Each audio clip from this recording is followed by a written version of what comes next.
What's good? Welcome back to another edition of Dat Talk Podcast. I go by the name of Bacon. I got my co-host with me. Ooh, boy, you see that dance? Boy, that's that. The Lakers back in the Western Conference Finals dance, baby. Hey. Been a long time. Man. Been a long time. When has it been? 2010? Yeah, man. The Lakers beat the Suns. Wait, the Suns? Yeah, they beat the Suns in the Western Conference Finals. Okay. Yeah. The Suns was in the Western Conference Finals. Yeah, you know, Kobe and them got rid of them. Ron Artest had a game winner in that series, too. Yeah, he did. He did. So, but you know how this goes, right? So you have to think about it. Every 10 years, the Lakers start off the decade with a championship. They won in 2000. They won in 2010. And guess what this year is? 2020. So you already putting it out there. Lakers may win a championship or Lakers going to win a championship. Hey, I'm going to let life take its course, baby. I feel it. Let life take its course. I feel it. That'll be dope. I know who not win the championship. We getting right into it. Okay. I know who not. Who not win the championship? Oh, we sitting them Canadians home. I'm sorry. Man, it sucks because I picked them to go win in 7. But they did make it to 7. They did make it to 7. A part of my prediction was correct. But yeah, man, Toronto, you know where we got to send them, bro. Got to send them to South Beach. Got to send them South Beach. It's a little, you know, I think it's about an hour and a half, 2-hour drive from Orlando. Facts. They can go chill on the beach. I feel like Toronto had many chances to win that game and even tie the game. I'm just gonna call it a spade. Just lack of execution, man. Lack of execution down the stretch. Van Vliet taking some out of this world shots. He did just like a step back, man. Yo, just get a better shot. You ain't gotta force something up. And then Pascal Siakam was exposed. Yeah, exposed. We just call it what it was. Pascal got exposed. He saw that being the number 1 in the playoffs, a little bit different than being number 2 or 3. A little bit different. The pressure a little different. Yeah. And the Boston Celtics exposed him. And I mean, I feel like, again, you know, my favorite coach in the league is Nick Nurse. I feel like he made the proper adjustments. I don't think there was a lack of adjustments. I just think there was just a lack of talent to execute the adjustments needed. Yeah, I get you. You feel me? Because they fought back. I mean, they was down 2-0. And honestly, if it wasn't for the miracle shot, this probably could have been over a lot sooner. Yeah. But he did hit that shot, and then they did come back and win game 4, and then they got blown out, and then came back and won a double overtime thriller in game 6. So, you know, that kind of coaching, that kind of team you can respect. They just going to have to figure out they're going to need another piece, or Pascal got to elevate his game. Pascal definitely got to elevate his game. And then, you know, again, it's to make him mislead. Van Vliet, he did okay. He didn't have the best game. Kyle Lowry fouled out. It was a lot of forced shots, a lot of bad shots, a lot of horrible shot selections, to be honest with you.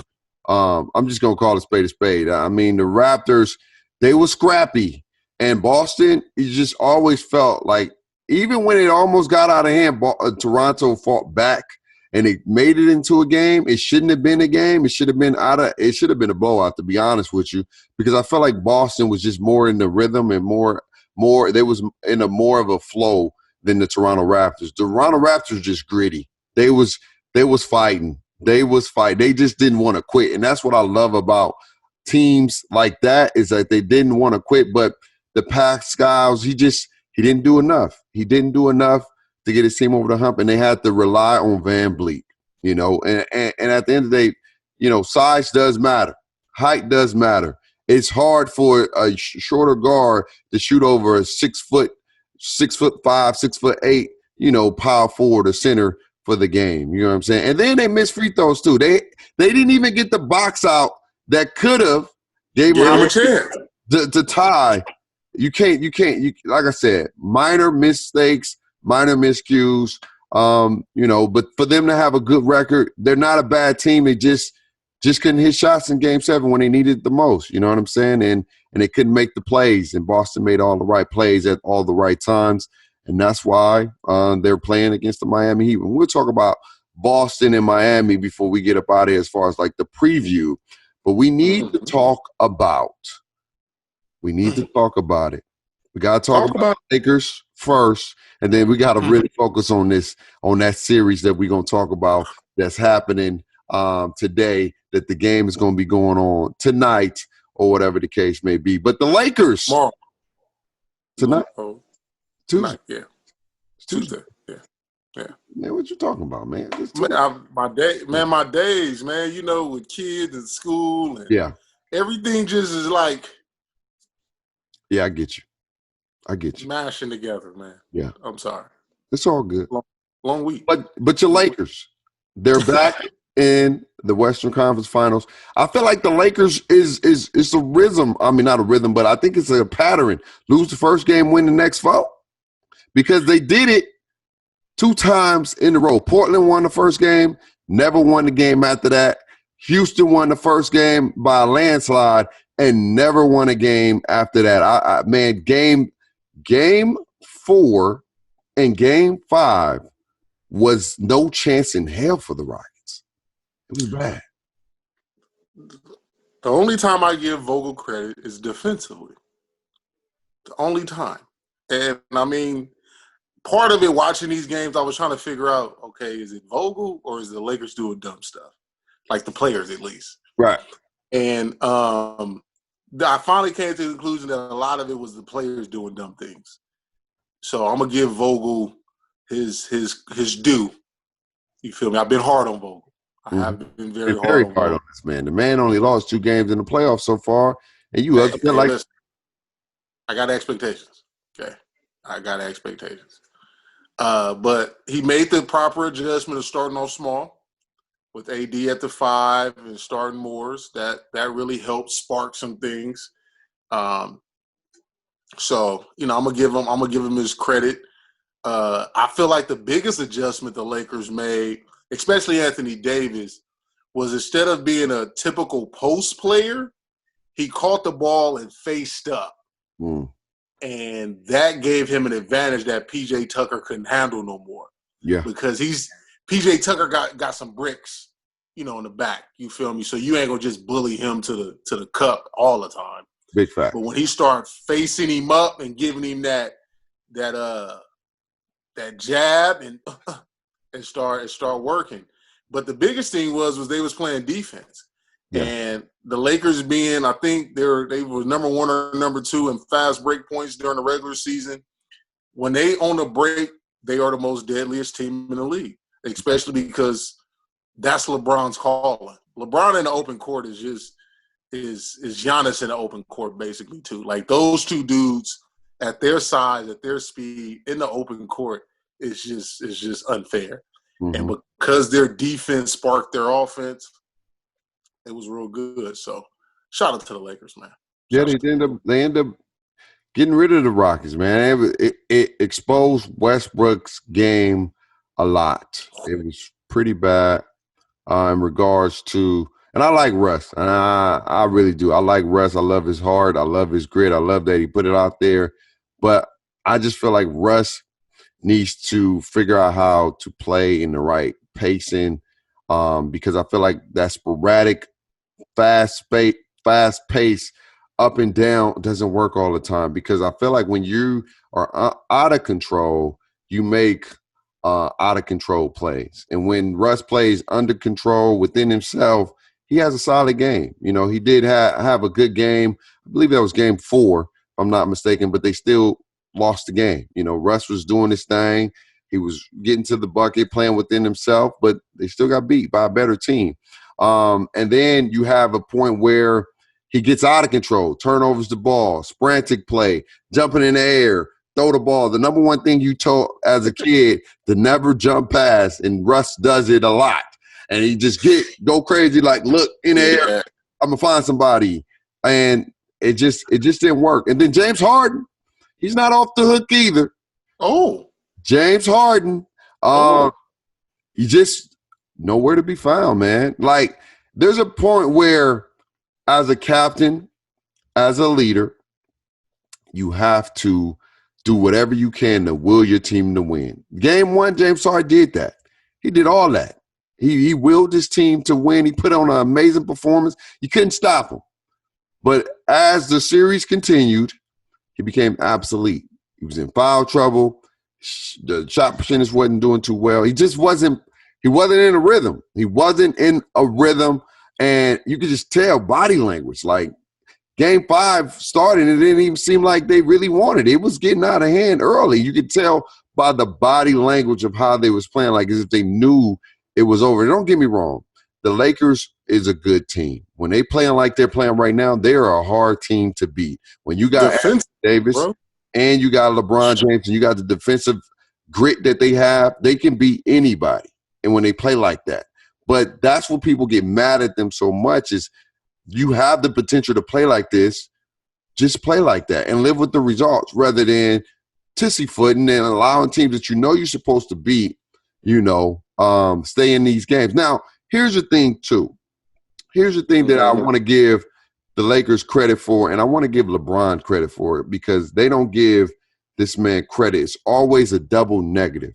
It's like you damn if you do, damn if you don't. And I'm going to bring this up. When they was talking about Portland, when you was all like, I don't want to play Portland.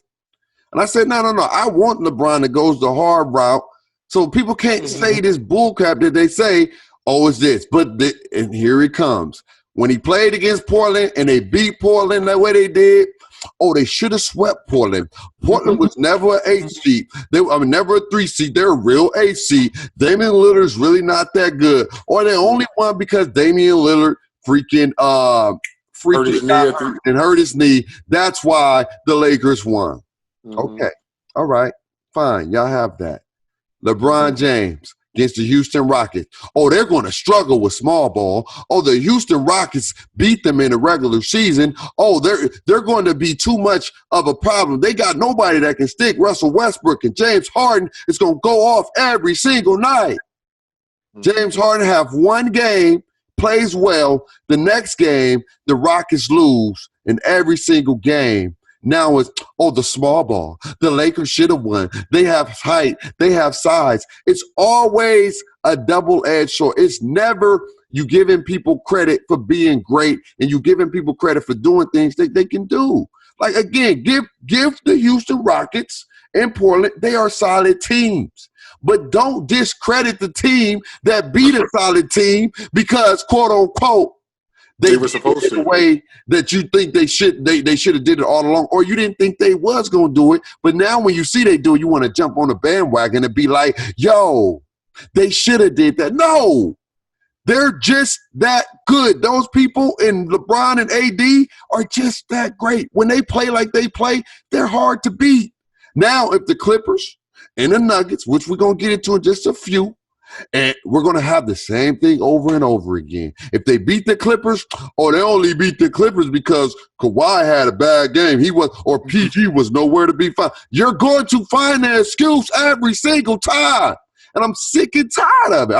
I'm just tired of it. It's not because I'm a LeBron fan. It's just because I'm tired of the nonsense. It's always something when somebody do great things. You never want to reward or just give somebody credit like, yo, I got to give them credit.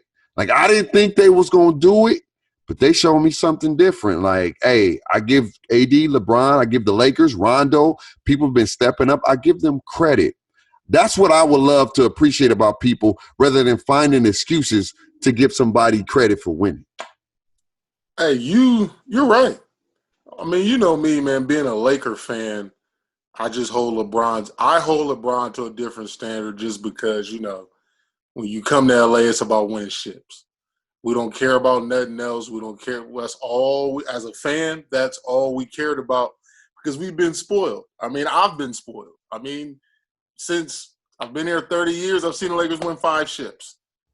like I've been spoiled. And if you talk to other Laker fans that were born in the 80s, like my pops and everything, he's seen them win 10. So, so when you're spoiled with that, that's all you know. So when you bring in a name like LeBron James, that's all his focus got to be, is bringing home championships, because anything less is a failure. Yeah, it's good to have a good regular season. It's good to have all that. But when you play for the Los Angeles Lakers, only thing that matters is championships. Like that's it. You don't have that luxury of being like, well, yeah, man, we made it to the second round of the playoffs. That's good. Nah, we don't have that. And so, I'm in the mindset of they took care of business. I picked them to beat Portland in 5. I gave the Rockets an extra game just because I had enough respect for Harden and Westbrook. But, the Lakers turned it up defensively. And like you said, this is the frustration you have with the Lakers, because you see when they lock in on defense, Jeff Van Gundy kept saying it. When the Lakers, he said it, the Lakers are the best defensive team left in the bubble. He said it, and the Clippers are still playing, but he said the Lakers are the best defensive team in the bubble, just because when they are committed, you see the stream that they're playing on, and they were doing the right things to force the right people to take the shots. They start living with certain people taking shots, and Eric Gordon, I feel like he came up small after game 1, because remember we talked about the game 1, Gordon was out there. Yeah. On his my player, just out there doing it. And then we didn't hear from Gordon again. Fact. I mean, don't remember hearing from Gordon again.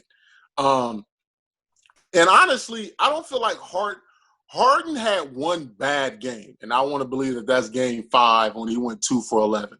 The rest of the games he put up adequate numbers, but the Lakers just sending that double team, getting the ball out of his hand, and they were defending him better without fouling. I think that was really the difference from game 1 through the rest of the games. They were defending without fouling.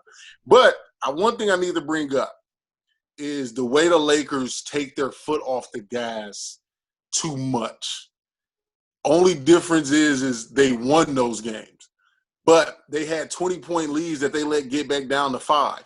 In game 3, I believe they had a 20-point lead, and then the Rockets took the lead. Yeah, came all the way back and took the lead. 16 points. And I don't like those kind of things, because when you play against a team that got a little bit more firepower, in a team like the Nuggets or in a team like the Clippers, or if we fast forward and fortunately they get to the finals, the Celtics or the Heat, you can't be letting your foot off the gas. Once you got a team down, you got to slit the throat, get rid of them, or continue to apply the pressure. Play even. Right. You feel me? If you get up 20, just play even the rest of the game. Right. They score. Exactly. But don't let these teams, because, teams are going to make runs, so we're not going to say that. So if you get up 20, team could get it down about 10-8, but you got to answer with something after that. So that's my biggest thing. But like I said, you were right. Just, LeBron is never going to get the full credit, because it's already a made-in excuse right now. Say the Clippers don't win. Oh, yeah, LeBron gets the Nuggets. He didn't have to go through the Clippers. It's going to be I'm telling you, it's about that. If the Clippers lose, oh, you know what I'm saying? Like this, I'm just saying, the slander that this man gets, I get it. When you're great, when you're good at a lot of things, and when you're at the top right now, everybody want to bring you down. We know LeBron is the face of the NBA. We know that, or whatever the case may be. But my thing is this, man. When Kawhi have a bad game, you don't see. Look. Kawhi didn't do well in Game 5. We're gonna get into that just right now. Last 2 games. He didn't do well. Games. But PG's done well. But Kawhi not getting the same slander PG got. Ain't nobody talking about playoff Pete. Ain't nobody saying nothing about none of that. You get what I'm saying? And that's what I'm saying. Like we pick and choose who we want to slander. And we pick and choose who we want to be like, nah, we good. They good. We know they're going to come in. No. Because if you look at LeBron performances, he's been playing lights out basketball. He probably had one game where he wasn't on his P's and Q's. But other than that, LeBron has been being the focal point of the team. Being that, hey, let's get it. Let's turn up. I'm playing defense. I'm doing everything. I'm taking charges. I'm in my bag. You want me to shoot? I'm not just going to try to bully. I'm going to pull it, goddammit, and I'm going to live with the results. And you can tell he's playing at a different level high of confidence. And I like this LeBron. I've always said LeBron could be whatever he wants to be when he wants to be it. That's just what it is.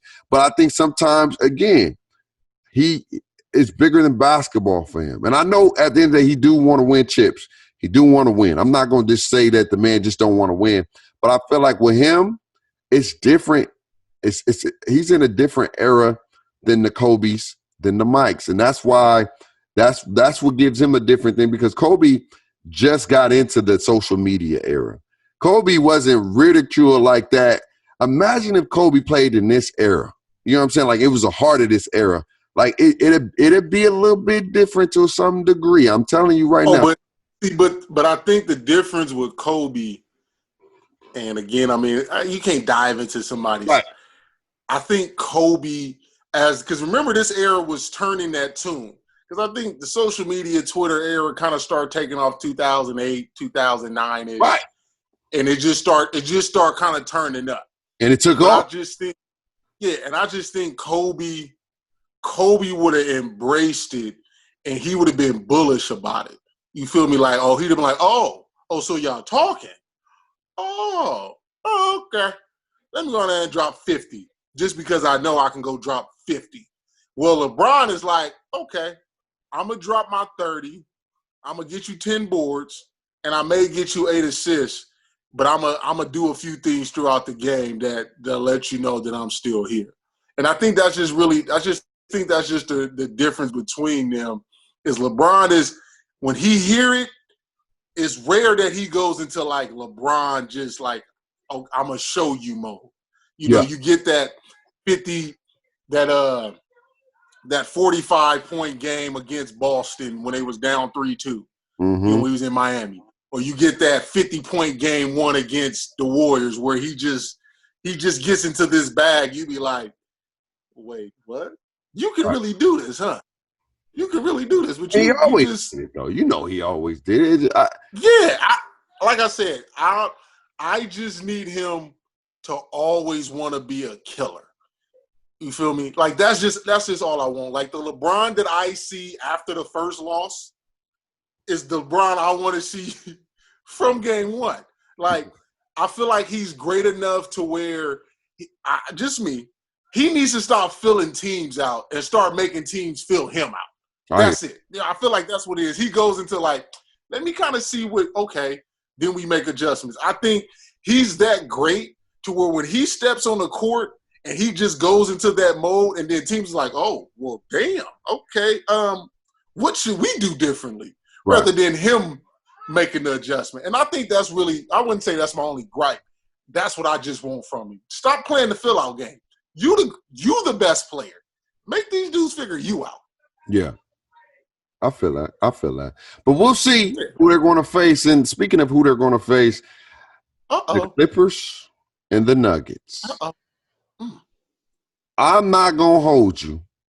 Okay. I thought the Nuggets was out there like I thought it was going to be done. I thought they were probably going to end up winning one, and they wish they did win one. But I didn't think it would be a 7-game series. I did not call this game being a 7-game series. I even said it on the show that I think they getting lucky, or as far as like just the lucky end of the stick, as far as like dealing with people that's not fully healthy, dealing with injuries and things like that, because they were talking about the Joker wasn't going to be playing. Yeah. And game, and I think it was game 4. And it was game 2. We had this conversation. And he ended up winning that game. The Nuggets ended up winning that game. And speaking of the Joker, I guess he said it's not funny no more. And it's time to get serious because he's been balling. And I mean, he went into a bag, inside another bag, and an elimination game. And right now, the Denver Nuggets are undefeated in elimination games. I still think the Clippers will get the best of them in Game 7 because if you really think about it, the Clippers been winning in every game, and it just like you talk about take your foot off the pedal. They've taken their foot off the pedal, and they couldn't figure out a way to get the pedal going again. because they've been winning in almost every game. And I mean like handily. I ain't talking about the games is like real close and they win. I mean, they up by 16. I mean, they up by 20. And they giving a big-ass leads for the Denver Nuggets to come in, fight. It's like, yo, I'm going to hit you with that. And you looking like, bro, I just hit this dude with my hardest punch. And he walking still. All right, you good. I'm going to hit you again. Oh, he's just different. Like, I don't even know what I got to do right now because they don't quit. The Nuggets are not quitting. And I think what the Clippers are going to have to do in Game 7 is they're going to have to put their foot on the throat and they're just going to have to keep it there. They're going to have to be like, I'm not letting up. I don't care if you're walking. You know the scary movies? Perfect example. Scary movies. When they say you gotta shoot them, you gotta do them in the head or whatever the case. You gotta pop them in the head per se, and they're done. And if you don't pop them in the head, they keep getting up. That's what the Clippers gonna have to do. The Clippers gonna have to go bang bang. All right, you're done. They're gonna have to put on like a Laker performance and put it away where you're like, damn, is this even a game? Like, is it Game 7 or is this like what? I think they have the ability to do it, but I swear, mark my words. If the Clippers give the Nuggets a chance, if they give any kind of chance, the Denver Nuggets may be the team representing the Western Conference Finals besides the Clippers. And it won't be an LA Finals. If they give the Denver Nuggets a chance, they already on cloud 20 right now. They're going to come in and feel like they can hit anything. And that is the worst feeling in the world when you're playing against a team that feel like everything they throw up is going in. Yeah. And so if I'm the Clippers, I need to nip it in the bud early. I need to go up by 20, 30, and I need to keep it there for the whole game. Because if they give Denver a chance, it's different. Them games, them shots are different when you playing with a little bit more pressure, giving up a 3-1 series, and you're supposed to be the most elitist defense. You're supposed to be the best team in the bubble. You're supposed to be the best two wings in the league. Hey, man, look, the Nuggets out here looking like boneless wings, okay?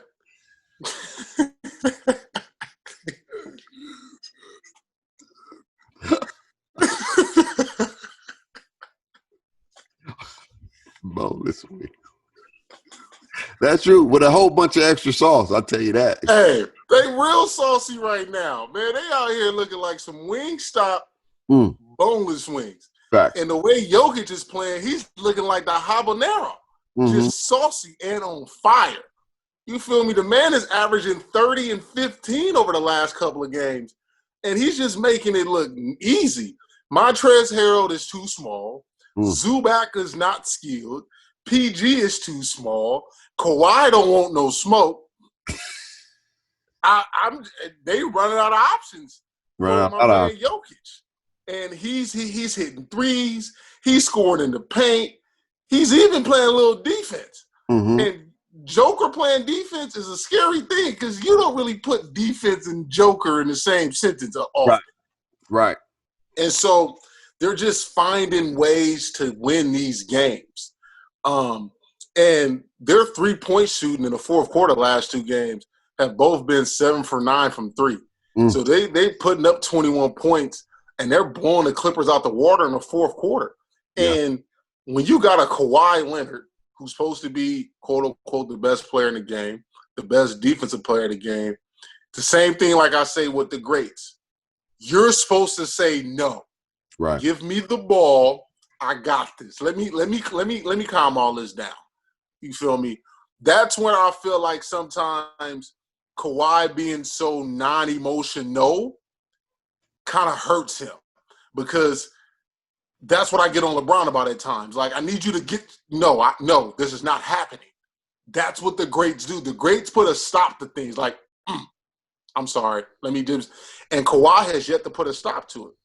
And so then we set up this narrative, right, where say the Clippers play and they win and Kawhi dominates, and then it's like, oh, yeah, I see Kawhi showed up in Game 7 and I'm like, nah, I'm not impressed by that Because where were you the last two closeout games? Yeah. You could have got this over with a long time ago. Yeah. But you didn't. And so, I'm looking forward to this game. I'm gonna really lock in and watch it and really and pay close attention. Mm-hmm. You feel me? Really watch it, watch tendencies, see what the Lakers can exploit in both teams, and really see. Because like you said, if the Clippers don't put this game away and we get to that fourth quarter, 5 minutes left, it's gonna tighten up. It's going to tighten up. And I want to see who really got that. Who got that? I personally, personally, I don't want it to be a blowout. I want it to come down to the last 5 minutes and it's a 2 or 3 point game. I really want to see if all these dogs, and I heard my man Shannon Sharp mention it the other day, all these dogs, Lou, Pat, Kawhi, PG, all these dogs. I need to see if all these dogs is really about that life. I think they just poodles barking. I think they'll come and win Game 7. I think they're going to put it away. I think the Clippers will win. I think it's going to be. I need them to win. I need them to win. I need LeBron to send them home. I need the Lakers to send them home. I don't want the Nuggets to do it. Because I need to go find every Clipper fan that's all of a sudden a Clipper fan. When the Lakers send them home, I'm gonna just pull up to people's house. That's what I'm gonna do. I'm gonna go pull up to people's house. I'm gonna just go knock on doors. Oh, hey, you're a Clipper fan. Oh, you're at home. My bad. That's what I'm gonna do. That's what you're gonna do. Yeah, I'm no. As long as you got a mask on, you good. Yeah, because house without no mask. Clipper fans, because I know how Clipper fans are going to be if they beat the Lakers, if that happens.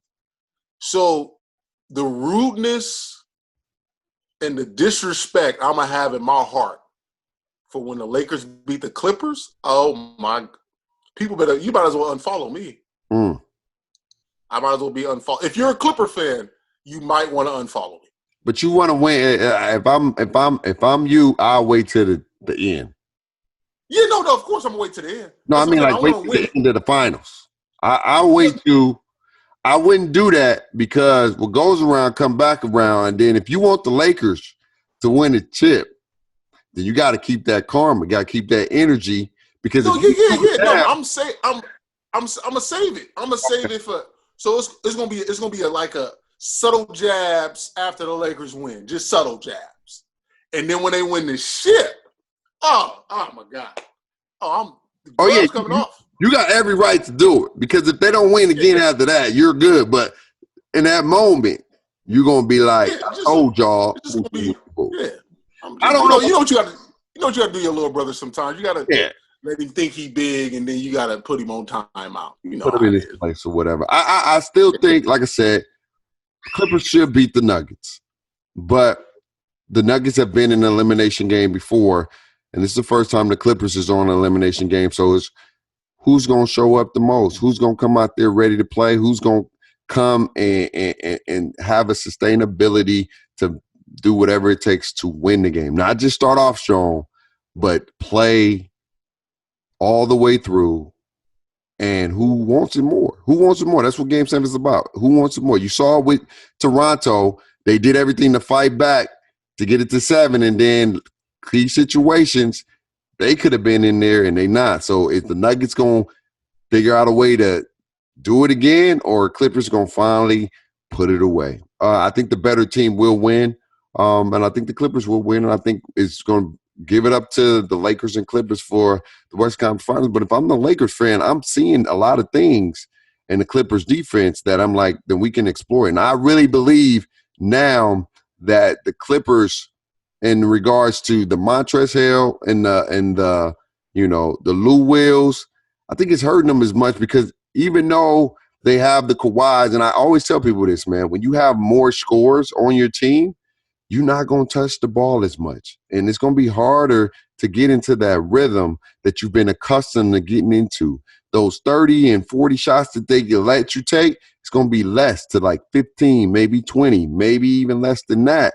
And your role is going to change. And it's hard to just turn it on and be able to say, all right, I'm going to give you a bucket if I'm not in a rhythm. No, that's hard as hell. And so I think the Lakers are playing really good basketball, and the Clippers are struggling right now. And so we're going to find out who's going to get it. Who's going to get it? But our last story of the day, man. Last story. Toronto is out. Boston's in. And they're playing against them boys from Miami. South Beach, a.k.a. those 120 degrees heat. How you see this series going, man? Preview. I feel some kind of way about this series. Because it's like, this is how I view it. I would rather see the Lakers-Boston finals. Let's bring back the history of that. You feel me? Let's amp that up. Boston right now as a franchise has one more ship than the Lakers. But the Lakers beat Boston the last time they played in the ship. And so with that being said, I need another Lakers-Boston finals. And then the Lakers beat Boston to tie and, make this thing a little bit back even again. You know, so I got Boston in 6. Just like that.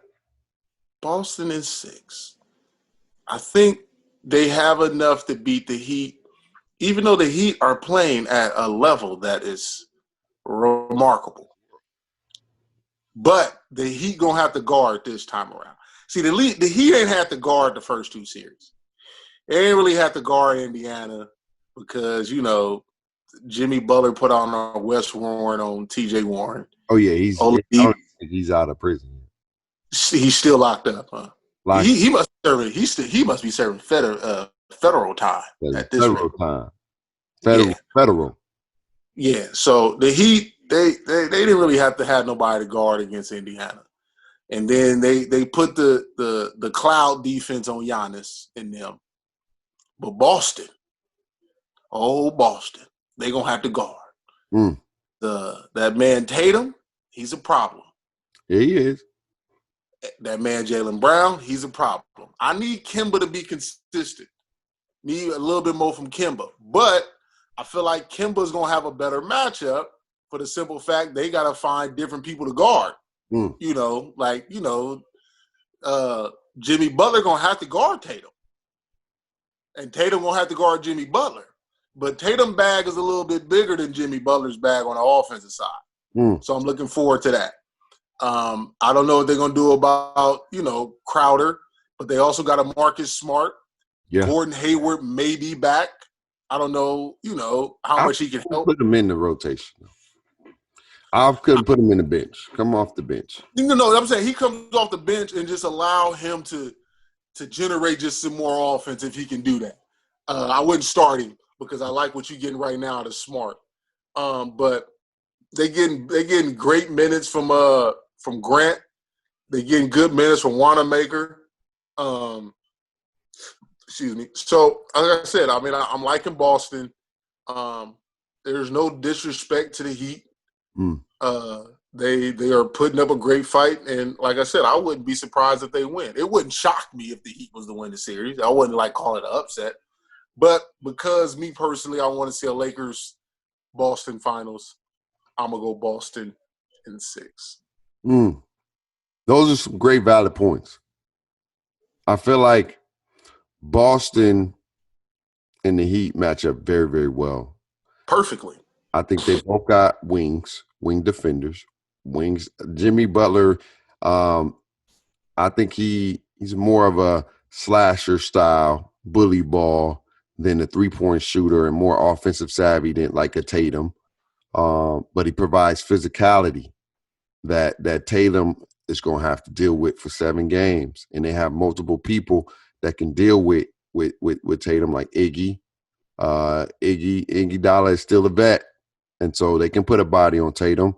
Crowder is another one. He's a Marcus Smart of the Miami Heat. And so I really feel like they're going to give Boston a lot more trouble than people think because they have a lot more perimeter shooters than the Toronto Raptors. Toronto only had a few. Van Vliet was probably the most consistent one out of those 3-point shooters. No. They got a lot of those boys. They got some boys that got some strappers. And so it's going to be very, very difficult. I'm telling you right now, even though Boston plays extremely well, they're very lengthy. They're very great on transitional defense and half-court defense because of their size.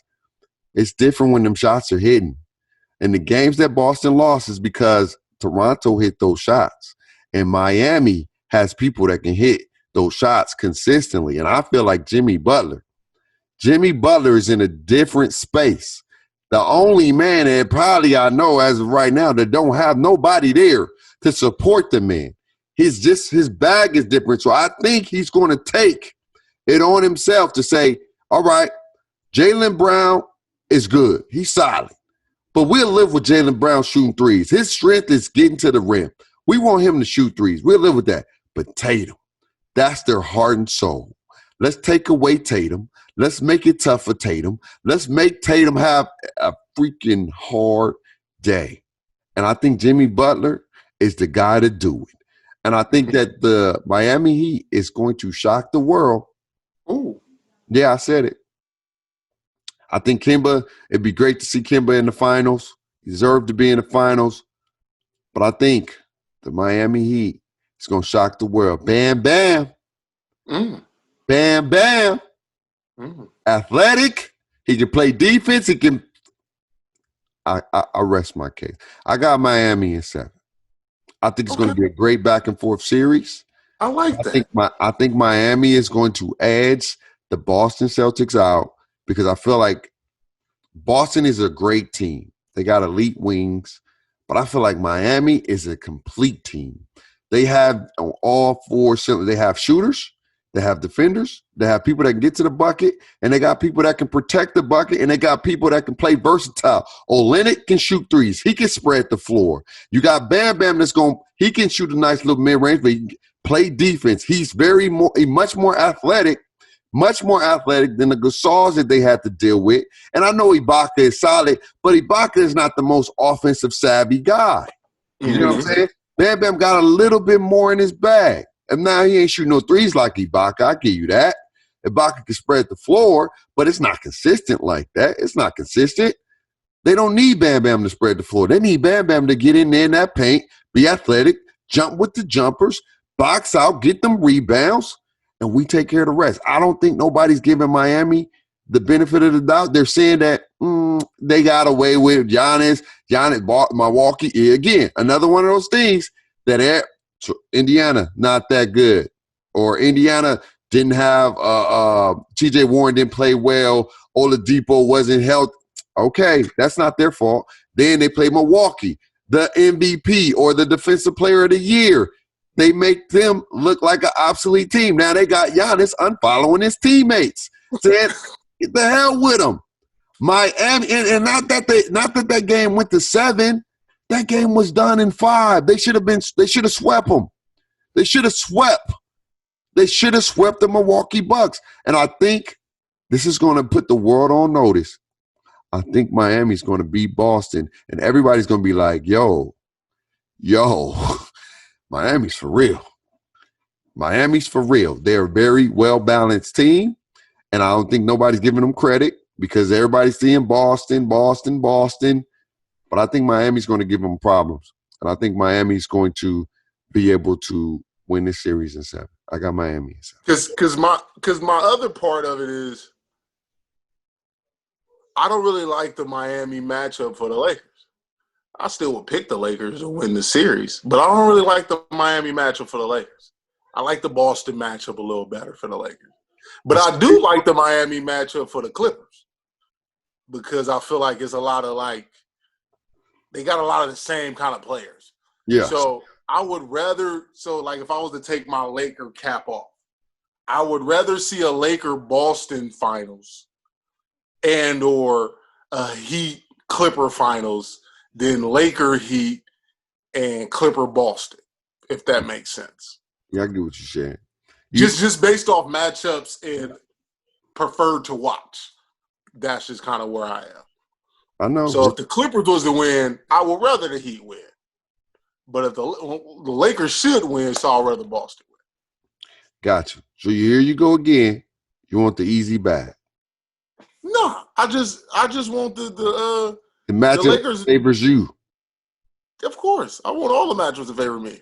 No, I don't think it's gonna work like that. I think God is going. If LeBron's gonna win a chip this year, he's gonna. It's got to be the road less traveled, basically. Yeah, he's already played. Look, he played against Portland. Everybody said, "Watch out for Portland."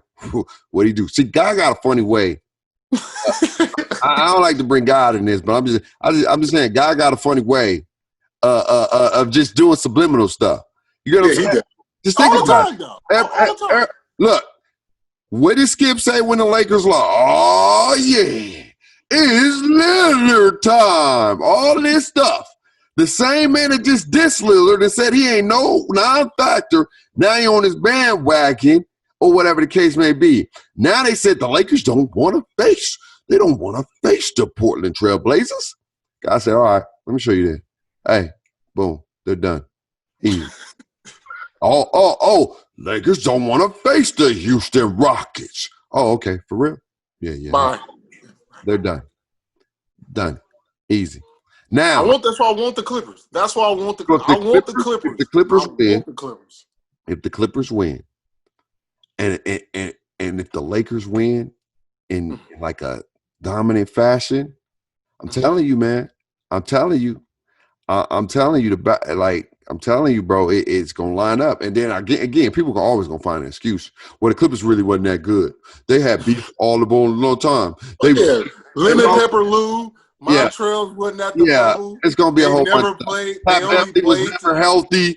Pat Beverly had calf. He's not the same. Yeah. They never played together for more than 40 games. That's what he do. That's what the man above do. When you always got doubters and people that don't believe, he make you believers and be like, hey, look. Y'all said this first wasn't gonna do that. I control everything. I can tell who gonna win this chip. I can tell who gonna get hurt, who gonna not get hurt. I can control all that. You know what I'm saying? Not saying he be doing all that, but you know what I'm saying? He the master of the faith. So that's why I think he's gonna give LeBron the hardest task. So once he get it, and LeBron's hard, because LeBron, again, he doesn't have nothing to prove. When you get a championship for a team that ain't had a championship in over 100 years, you never won a championship in basketball. You bring one championship. Like, for real, that's the biggest on biggest. That's like the all-time – that's his all-time championship regardless. If he ever win again, that will be LeBron's all-time championship. Hometown, you brought one to the town that you said that they said you was never going to do, and you end up doing that. Not saying you did it by yourself, but you did it with your team, and you made plays down the stretch to help your team have a chance. Kyrie hit the shot, but it's always about the other person, but not about what other people do. I think this Laker one would rival that one. Yeah. Just for the simple fact that they said he couldn't do it in the West. Yep. You feel me? They said the West was the roughest and toughest and that he was cakewalking through the East. And then when you add in the fact that, Kobe died this year, him winning a ship this year for the Lakers, like, even if they say that for some crazy intent they don't win this year, he end up winning one. But he wins it this year for the Lakers with all this going on, it makes that Cleveland one 1A, 1B. Yeah, I get just you. Because, you feel me, just because of everything. The Cavalier one is sweet and special, of course, because the way he did it, being down 3-1, coming back, all that. But to win this one, with everything that is transpiring from the bubble to Kobe passing to the road he had to get through to possibly get it. Oh, this one, he can win this one and retire, and can't nobody say nothing to him. Still wouldn't put him as my GOAT, but can't nobody say nothing to him. I feel you. Like I said, I'm not arguing the GOAT no more. I'm done arguing GOAT. Yeah, we already had the conversation. That's all. I'm just saying for the other people. We already had the conversation on why we put Kobe into that, because he, the eras. No, right. The era, yeah. I just feel like LeBron James is one of the best to ever play this game of basketball. Yeah, man. And we can argue who's the best or whatever the case may be, but he's one of the best to ever play this game. And I love what he does. I love when he gets on your team, you're automatically a championship contender. And the man's 36 years old. And for that to even be a contest, a 36-year-old, and to always creating something different. And again, you got AD. Don't get me wrong. It's not just LeBron. And I don't like the narrative if the Lakers win, it's LeBron. No, the Lakers won because he did it. Oh, because hey, listen, Anthony Davis is showing us why he's working his way back in the top 5. Yeah, like he's working his way back in the top 5. But I need to see it against this net. It has to be consistent. He's a career average 30 and 13 playoff guy. Yeah, give me your averages, AD. That's all I ask for. Give me at or around your averages at efficient level, and I'm okay. Because my biggest thing is I want to be able to look at the Lakers win, lose, or draw and say it wasn't my 2 superstars who didn't show up. That It was everybody else or it was bad coaching. I don't want to look at it and be like, man, LeBron only averaged 23. AD only put up 24. Yeah. That's not good enough. You feel me? So we will see. We will see. And these Denver boneless wings. Okay. The Denver boneless wings. So if the Denver Nuggets beat the Clippers tomorrow or today, now you got me messing up. The Clippers Nuggets beat Denver. I'm eating a 20-piece. I don't even want a 20-piece. I'm going to eat a 20-piece because I know the Clippers are going to win tomorrow. But if they lose tomorrow, next Tuesday on the show, Bake is going to be eating a 20-piece with all the special sauces. Yeah. I have for the sake of the situation, I have my Wingstop boneless wings. You feel me? On the show too. So we gonna. I feel like because the homie texted me and said if the Nuggets win, he popping a bottle. So I said, oh, okay, yeah. I feel it. I'm gonna eat it. We're gonna find out. Y'all let us know in the comments below. Who do y'all think is gonna win Game 7? Definitely let us know. And then who y'all think gonna win Game 1 of the Boston Heat? I love this though. It's great basketball. It's getting close to the nitty-gritty. Basketball's getting close to the finals. And then football is here. It's here, and we're gonna talk about football again on Thursday. I'm a little disappointed, but I'll be all right. It's one game. It's one game out of 16. Anything you want to say to the folks before we get up out of here, man? Hey, no, man. Shout out to the Lakers. And shout out to Giannis unfollowing his teammates. Damn. Oh, and Dan Tony stepped down, too. I forgot to say that. He did step down. Yeah, listen. You got to think about this. Dan Tony said he a free agent. He said fire. He left. Yeah, he said, I want to go test the waters. When's the last time you heard a coach say, I'm going to go test the waters? That means he didn't want to have nothing to do with them Rockets no more. Is James Harden the issue? That's something we'll talk about. We'll talk about on another day, on another time. But, hey, y'all always remember to stay blessed, stay safe, and talk that talk. We see y'all next week. Is it Clippers or is the Nuggets? You'll find out next week. Peace.